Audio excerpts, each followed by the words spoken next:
Thanks for tuning in to the Conchs, a BringJoy podcast. I'm your host, Joy Nulisch. I'm a first-generation Conch raised by a fourth. What does that add up to? A whole lot of Conch Pride. And that's what this show is all about, celebrating the incredible people of Key West and their stories from every corner of our Conch community. So sit back and relax, cuz. Let's do this thing. Experience the beautiful backcountry of the Florida Keys through an adventure like no other. Our expertly trained crew will take you on the only true sailing excursion in Key West. Kayak through beautiful channels and snorkel in the wildlife refuge. Then settle down with some refreshments and treats before the sun sets. Danger charters. Adventure awaits.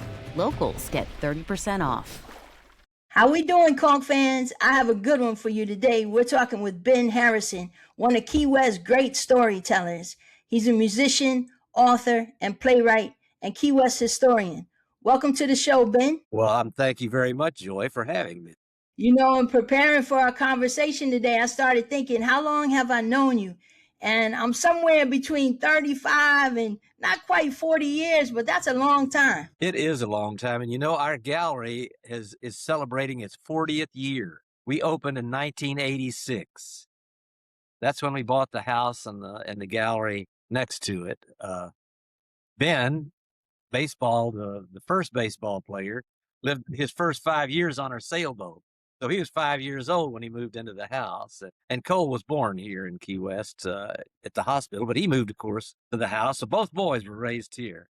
Yeah, something special about Conch kids, I think. There he is. And 1986, that was a good year. That was a year I graduated from Key West High School.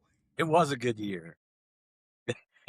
And congratulations to Miss Helen on the success. Harrison Gallery right there on White Street. You got to check it out for sure. One of Key West's great artists and sculptors. So you mentioned Ben. I was going to say that I first knew you as Ben's dad. You know, right? I'm Big Ben, he's Little Ben. So it wasn't until a couple years later, really, that I realized and learned that you were a musician.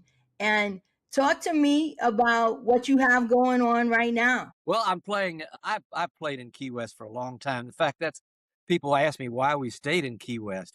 We sailed into the harbor of Key West in 1979, and we needed to find a bar quickly. Two friends happened to be the closest one, and by gosh, they hired me the second day I was in town. And for really the next 15, 16, and 20 years, I played nightly on Duval Street. I played all the way from Two Friends to Sloppy Joe's, but most of the time I spent playing at the Bull. That was before they fixed it up, when the fans had two blades. Yeah, I was going to say, you know, Key West has got a lot of hype happening right now. It seems like everybody's saying, oh, the music scene is hot. Well, there's always been music in Key West. Certainly the music festivals in recent years, the Songwriters Festival, country music, rock and roll festivals, just all kinds of different festivals.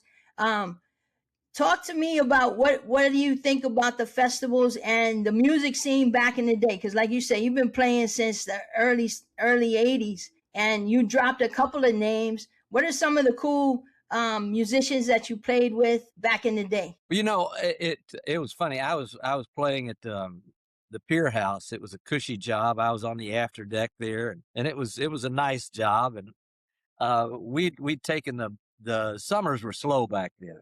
And so we decided we'd try to go up during the summer up to Cape Cod and see if I can get some work up there.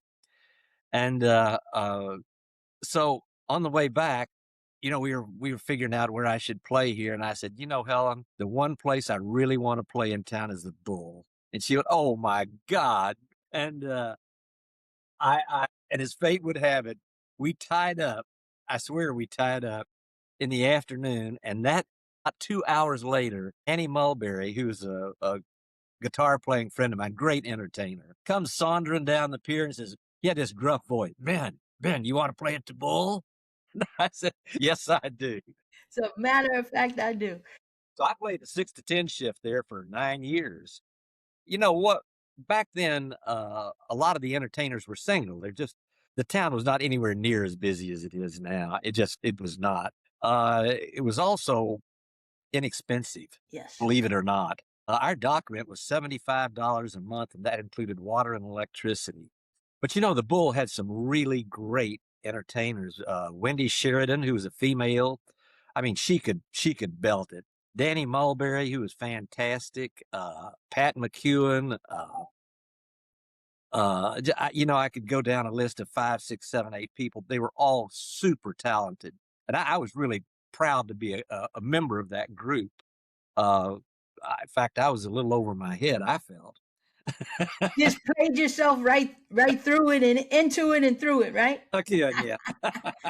And look at you now. You've got a big show going on. You've had this winter. There's still a couple of dates left. Let's talk about the current project. I'm playing at the Key West Theater, and this is my 3rd year playing there. It's a really nice little venue. It's not the big theater.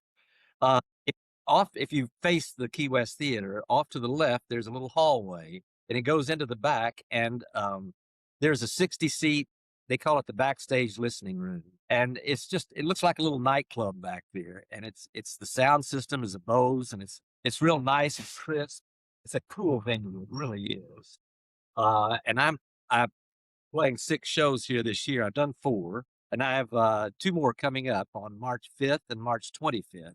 And so I play about a 90-minute show, and I do a lot of Key West. We go from Bum Farto who was a big baseball fan, to all kinds of stuff. And it's all original music. I sneak in occasional cover by someone. This year, my sort of guest featured cover is Shel Silverstein's A Boy Named Sue. Oh, I love Shel.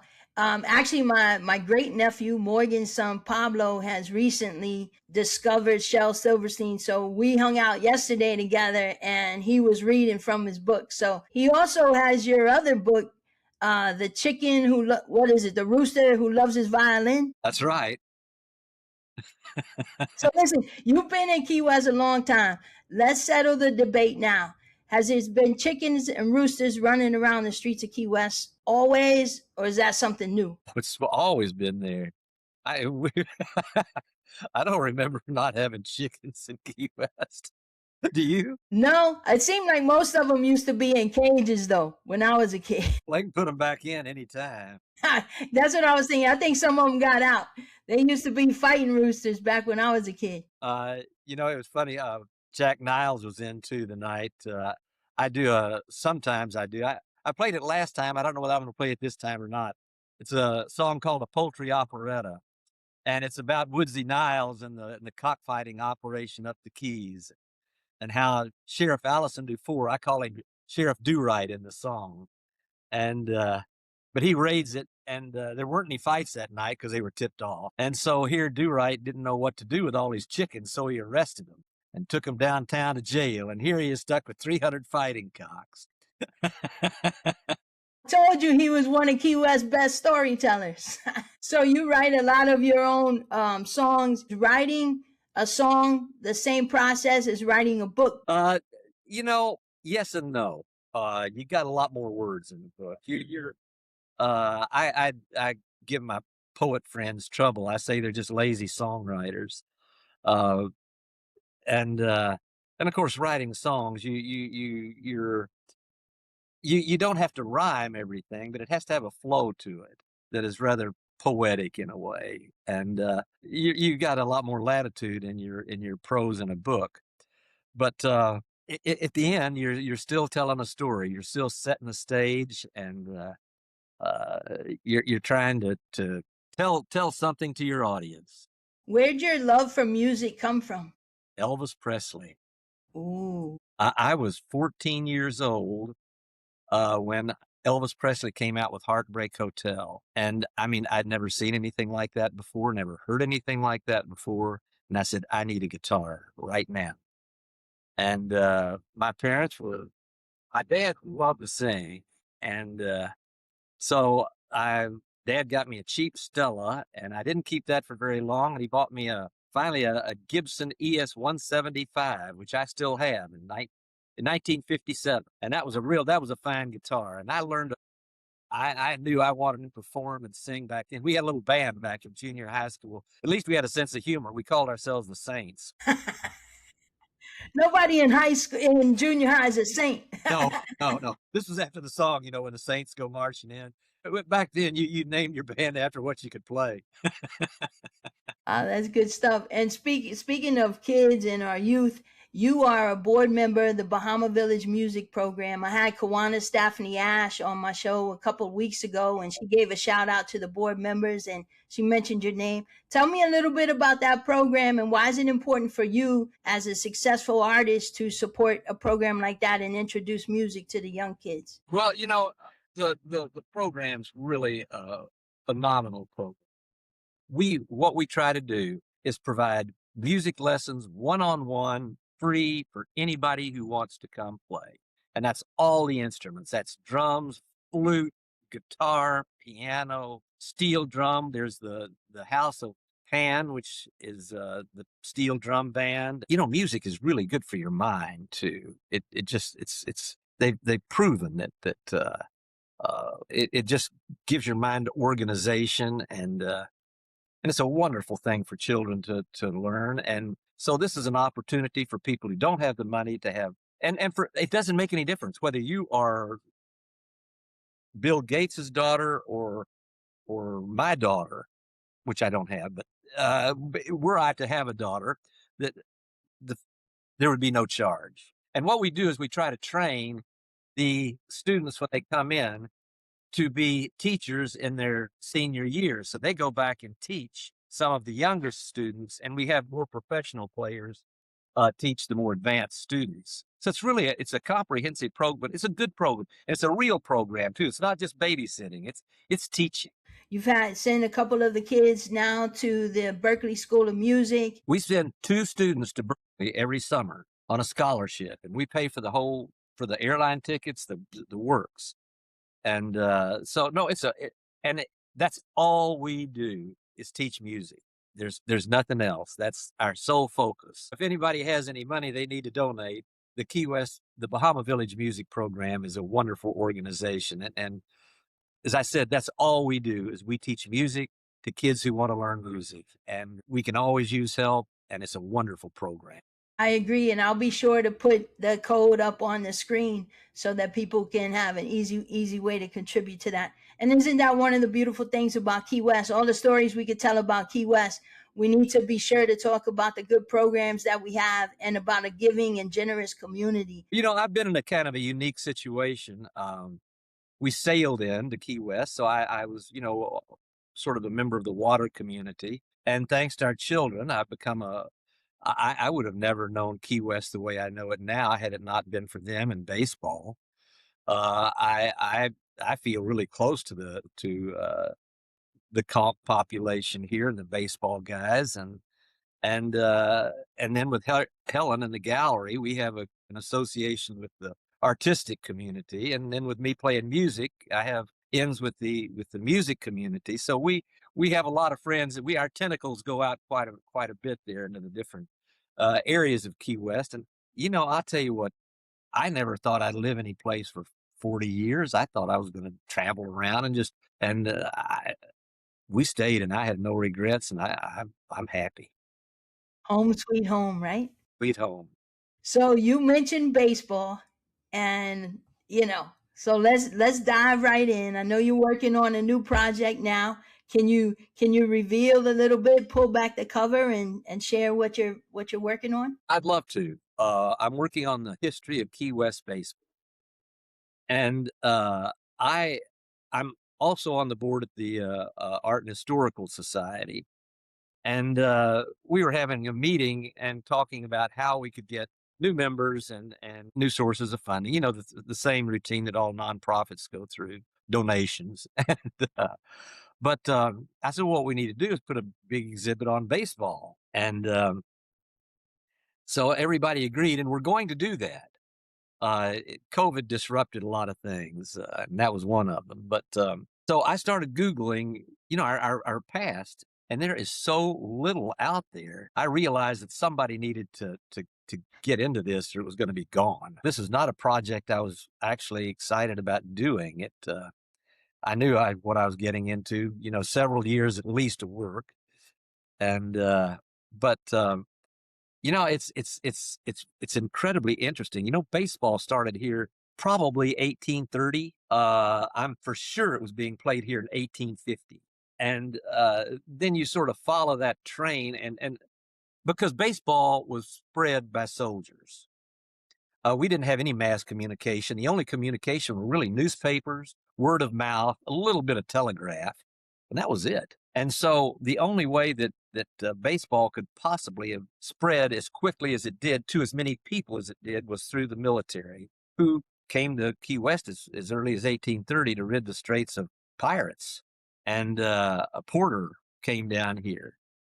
Commodore Porter, I think, was his official title, and came down, and there was I think Blackbeard and somebody else, but they were terrorizing the straits of Florida, and he made the straits safer for commerce. And then in 1850, even more troops came down here because of the strategic location. We were considered the Gibraltar of the Caribbean, and Gibraltar being the entrance of the Mediterranean, which really guarded the Mediterranean.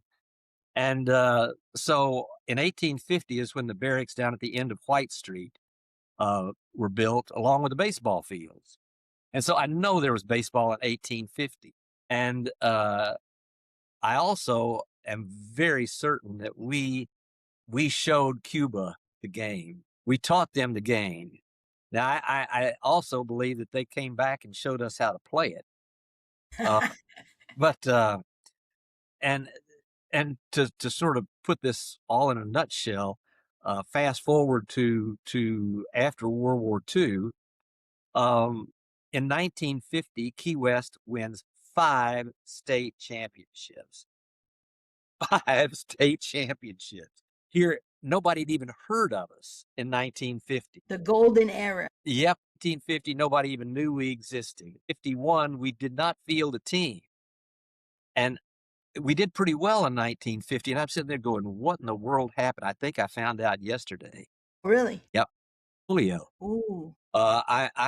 I remember now, I was a polio pioneer, one of the first to go get the vaccine, the first group of students to go get the vaccine. It was right around 1950, 51, 52 in there. And they would have outbreaks of it. And if there was an outbreak, they would really shut it down because children were more susceptible to it than adults. And so there were no sporting teams, high school teams in 51. So I'm pretty sure it was probably a polio scare because there were cases reported in the newspaper. Yeah, in 52, we were good. 53, we won this championship. 54, we should have won it. Then 55, 56, we kind of stumbled in 57, but then 58 and 59, we really came banging through there. I mean, nobody was even playing at the same level we were. But, we were playing at a level just above everybody else. And I think it all comes down to our history. And the fact that we were playing, the amount of, and I think I even asked you about diamond ball. That was just something that was being played pre-World War II and during World War II. It's really sort of a version of softball. And that was a women's teams. Well, it was mixed. Okay. And co-ed, I think all right. A little faster, a little harder than softball was. They called baseball fast pitch, and softball was softball, and then diamond ball was kind of just a mixture. You got to kind of mix the rules up the way you wanted to because they were fast pitch, slow pitch. The bases were supposed to be 70 instead of 90 feet, but we just decided to make them 90 feet anyhow.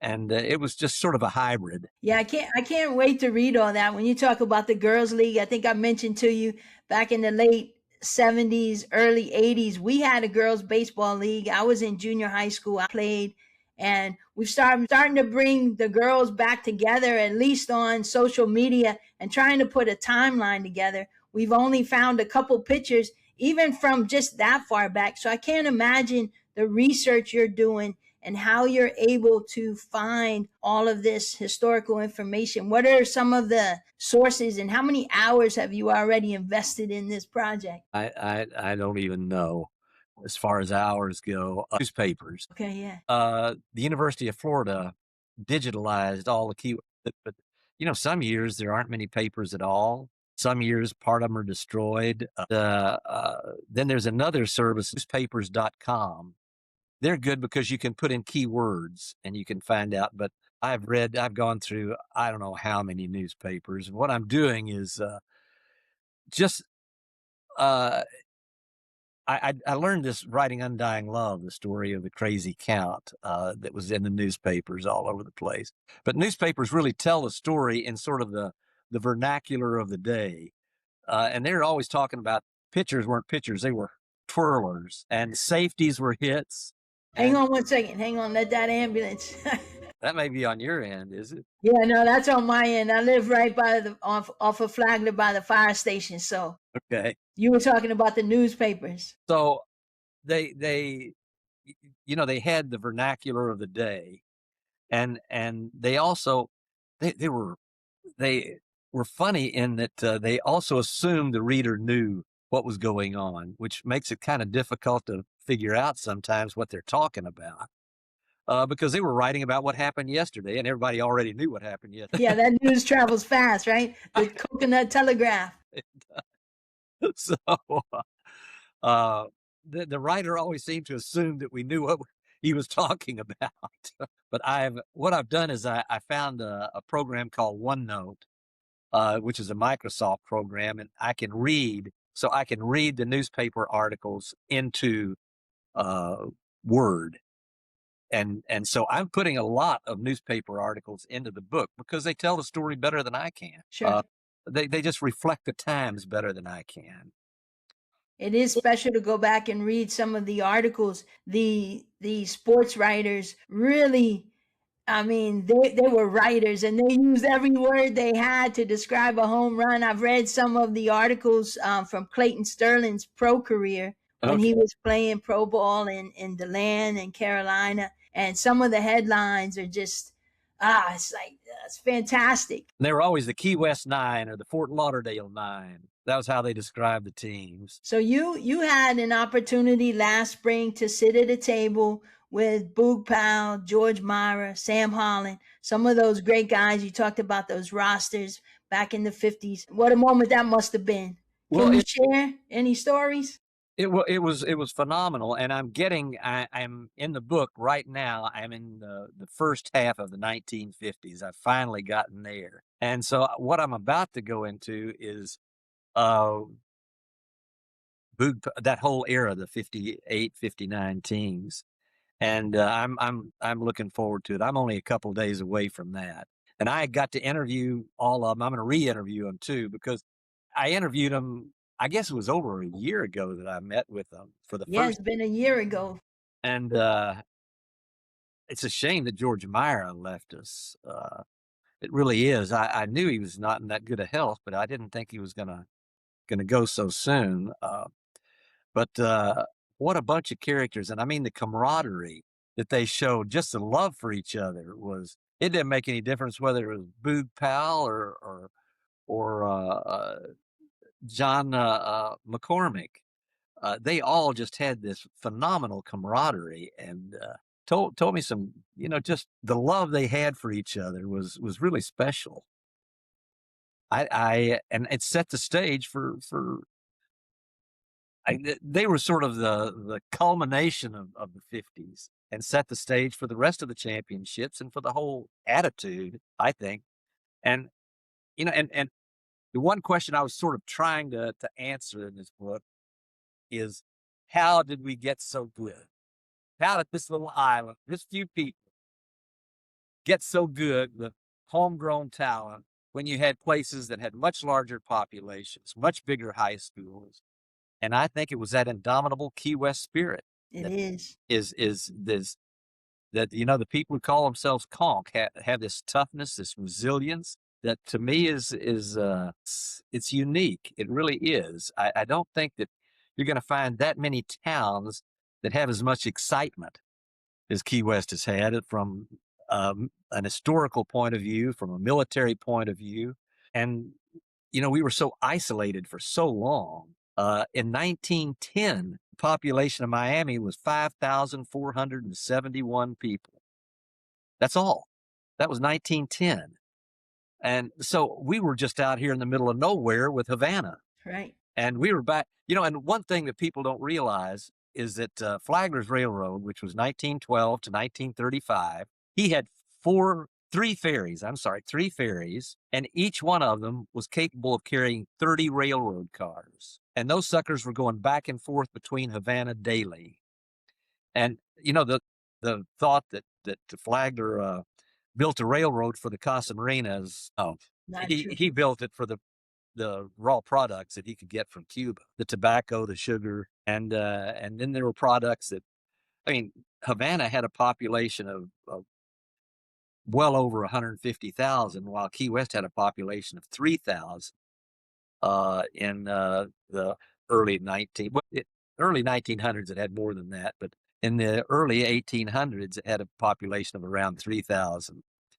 And so, we were back and forth, whether it be schooner or ferry or steamship or whatever, just on a daily routine until 1950 when Castro, that took over. And it's hard to imagine how close we were. Really hard to imagine because we're so distant, right? Yeah, it is. It's crazy to think of those times. I saw something recently on social media. Someone had posted a picture of the Cuban Missile Crisis, the missiles on the beach, I should say, and they started asking, "Was anybody around? Do you remember that time?" And I can't remember who said it, but she was reflecting on the story and how her dad was saying, the missiles were pointed at Cuba, and she asked, "Well, what's pointing at us?" And just reading it off of the phone just like took me back. It took my breath away. And yeah, certainly close and crazy times that we're living in now. Thank goodness we have baseball and things and music to distract us. Those two go together in a certain strange way. They've helped us through hard times. We have our political problems now, that's a cinch, but the Civil War was much worse. Baseball really helped us through that. It's helped us through the World War I and II. And, our newest grandson, who's going to be a year old real soon, he's just rocking out, man, to music when they're playing. I think I've got one who's got the music gene finally. But it's amazing how instinctive that music is. That here he would rock out. He can't even speak yet. He's rocking out to tunes. And so it was one thing that people could talk about without acrimony, with more joy. I love that. The joy of baseball, right? You're a true pro. Led me right to that. We talked a lot about conch baseball and as it relates to Key West High. Our history is rich, as you said. We had a lot of local men that played the game outside of the high school. Our Black community, Roosevelt Sands, Portier, these other guys were involved with the Negro Leagues, the Key West Coconuts. What have you learned in your research about that time and that part of our community, those conchs that were playing ball? Well, the Key West Coconuts were good. And every time they played the Key West Whites, they won most of them. They did. And it's sad in a way. I think in a way it shows the human perseverance and the human spirit just to survive during the Jim Crow period. But, because the blacks were so excluded from society, they really had to make up their own society. If they couldn't get a loan from a bank, they had to open their own bank. There was still resentment for that from the white community. And I am disappointed in Key West that it didn't integrate sooner than it did. But I'll tell you what, the Negro League, we had Rocky, we had Coffee. Butler was a second baseman. And they were playing baseball just as hard and just as furiously as we were. But I'm having a real hard time finding out much about it because the Key West Citizen printed white news. I've found a certain number of articles and I read as many books as I can find on it. But the Negro Leagues were unbelievable. They barnstormed all over the country. And if they couldn't find a local team that would play them, some local teams didn't want to play blacks, some did. But there was another team of white players called the House of David, and they were Jewish baseball players. They didn't cut their hair. and they were rather traditional Jewish. They looked like rabbis. They all looked like rabbis. And so they would play the Negro League teams. And then in the winter, all these teams would come down south to Florida and Cuba and play winter ball here. And Cuba was something. I mean, Cuba and during the Prohibition period, it was called the Paris of the Caribbean. And it was just wide open. And there was Babe Ruth, Frank Sinatra, Ava Gardner, Ty Cobb, all these guys right down there. And the casinos, and Cuba desegregated in 1900. And so blacks were treated, they may not have been treated, equally, but it was none of this go to the back door to get your food. I mean, it was, which table would you like, sir? A window table, or would you care to sit at the bar? Right. They were stars down there. And that's why it was so attractive for them to play down in Cuba. And as a matter of fact, there was a time there when Major League Baseball was feeling the heat because Mexico and Cuba were paying, and the players felt better about playing there. And the states hadn't integrated. They didn't until 47. Yes. Speaking of, we have the World Baseball Classic coming up in the next couple of weeks. And it'll be interesting to see which team prevails. Of course, the United States team is stacked with talent, but so is the Dominican team, the Mexican team. And we have two conchs. I don't know if you've read this yet, but we have two conchs that are part of the World Baseball Classic. We have Billy Wardlow, who's going to be the equipment manager for the Dominican Republic team. And we have Antonio Knowles, who's going to be playing. He's on the roster for the Great Britain team. Cool. So that is pretty cool. You mentioned Babe Ruth, and I lit up. I'm a Yankee fan. I don't know if you knew that. I'm a New York Yankee fan. And I read that that Babe Ruth stopped him and his wife, Helen, whose wife is named Helen, by the way, visited Key West on their way to Cuba. Have you found any articles or pictures? Because I haven't been able to find anything. I haven't really found much. I think that he, I'm sure he stopped here. And I think he may have given, and I'll have to go back and check whether I've got this in a newspaper article or not. But I believe he put on a demonstration here at one point in time. But he of course they went down there. The Cubans outplayed the Americans. That's because all Americans were down there in the casinos. Babe Ruth was not a teetotaler. Let's put it that way.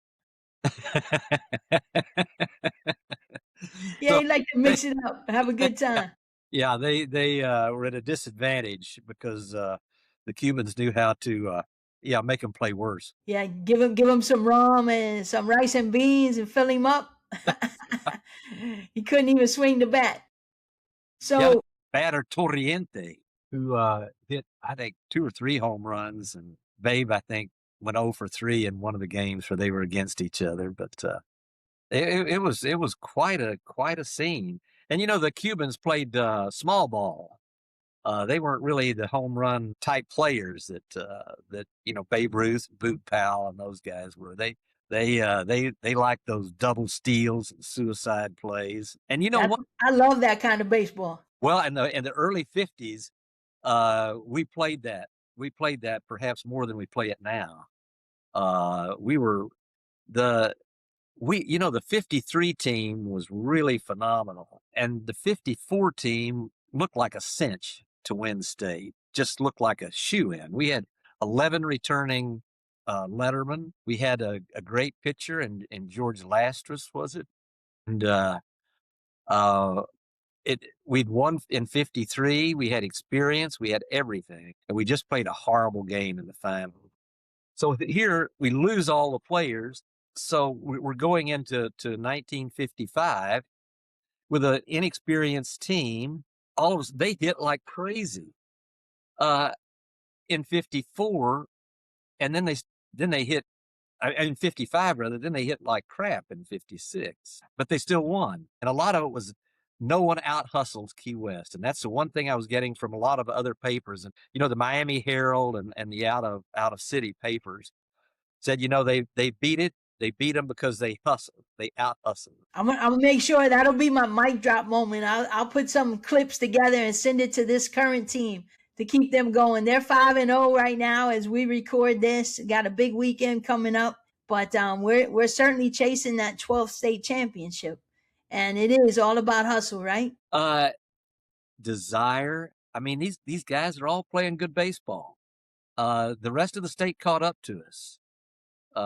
We didn't get worse; they got better. Yeah, say that again. We didn't get worse; they got better. We set the bar. Key West set the bar. And still do. Absolutely. So as you're going through this history and learning all that you're learning about the history of baseball in Key West, does it occur to you that your son Ben is on that list and will be talked about for years and years as one of the great conch players? I think so. Both Ben played on a championship team, and he was into baseball more than Cole was. Cole was a good ball player. He played pretty good ball, and he played college ball, but Cole was into fishing. Yes. As a matter of fact, he played baseball at the University of North Carolina at Greensboro. And while he was there, one of his papers was how he wanted to start a business building spearfishing guns. So you could kind of tell where his heart was. Ben was baseball. And he's still baseball. When his son's playing, he's a baseball dad now. He is a baseball dad. And I'll tell you what, there's nothing that those two boys are more proud of than coming from Key West. You made me cry. I swear, there's nothing. That's good stuff. It is something to be proud of. That's for sure. Where'd your love of baseball come from? I've never loved the game, I don't think. Okay. I tell you, baseball's funny though. I played up till I was 14. I was not a good hitter. But you talk to anybody who's played, any grown up who's played baseball. Well, I wasn't very good, but it was that one game. I could run pretty fast. I could steal some bases, It's for some reason you think about the good times. You don't think about all the strikeouts.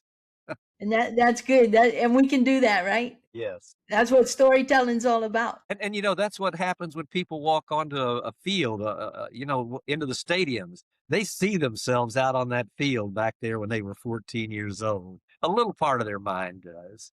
And they see themselves out there doing those same things. And that's what makes it such a universally popular sport. More people had access to it. I agree. It does bring you right back to your childhood and those Friday nights and Saturday out at the Rex. There's not a care in the world. Once you hit the stands, it's like it's all about baseball and being around the community and cheering for our team. There's nothing quite like a conch baseball game. I mean, get out there and sausage sandwich and some Fritos, and man, you got it. That's all a man needs. Speaking of, I haven't seen you and Miss Helen out at the game yet. When are you guys going to get out there? I think we're going to come out this weekend. I'd like to see it. I wanted to get out and see the Pace game. We listened to it on the radio. Hey, and aren't we lucky to have Judd and Rick calling the games for us? Oh, I think so. Very much so. That is pretty special. Well, I would love to see you guys out there. If you do get out there, you can find me right behind home plate, hanging up the K's with the K crew, cheering on the boys. Say again? I bet I see you this weekend. I hope you do. You come sit next to me. I'll save you a spot. I'll even buy you a sausage sandwich. Hot dog, boy, I tell you what, there we go.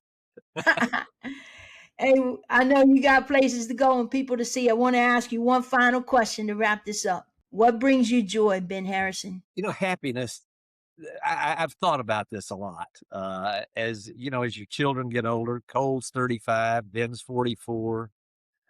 They both have children of their own. So and you read about all this billionaires and what is the most important thing, and that is happiness, I think. And if you're happy sweeping streets, you're winning the game. And if you're happy where you live, doing what you're doing, and I think doing what we've got to earn livings, but doing the things that you like to do, that is so important in giving you happiness and fulfillment. Because if you can find happiness, you've done it. That is the absolute measure of success, right? Because that bank account doesn't mean doodly squat. Uh, it all goes into divorce settlements anyhow. So. Hey, what would you know about that? I don't have the money for it. I'm going to cut that part out. Hey, listen. Tell you, Helen and I have had a wonderful life here. We've been married 54 years. Congratulations. Yeah, I want to get her on the show. You think you could put a good word and I could get her on the show? Boy, she's a tough sell, but I'll try my best. You tell her I asked, right? And I'll see you guys out at the rec soon. Go Conchs. Jack, Joy, thank you so very much. And I want to before we leave here, your stepfather is George Carey. I'm a big fan. He's one of my heroes. What he did with the classes out there at the high school and the welding classes to build a tiger, the pirate, the conch shell. Like one of my early albums, I have young Ben out by the conch shell holding a sign that says ECRFC, and that stands for Equal Cussing Rights for Children. To go get that album. He must have been about 8 at the time. Another great story to end it on. Thank you so much for mentioning my dad. That means a lot to me. I appreciate you so much. He was a phenomenal artist. I appreciate and a wonderful that. human being. I think so too. Thank you. Thank you. Experience the beautiful backcountry of the Florida Keys through an adventure like no other. Our expertly trained crew will take you on the only true sailing excursion in Key West. Kayak through beautiful channels and snorkel in the wildlife refuge. Then settle down with some refreshments and treats before the sun sets. Danger charters. Adventure awaits. Locals get 30% off. I'm Joy Nulisch, and I appreciate you tuning into my podcast. My purpose is to bring joy into my life and the lives of others. If you enjoyed this episode, drop a review, share, and subscribe because there's a lot of good stuff on tap. You can also follow BringJoy on YouTube and Instagram or check my website at joynulisch.com. Now go bring joy to the people in your world. Until next time, much love.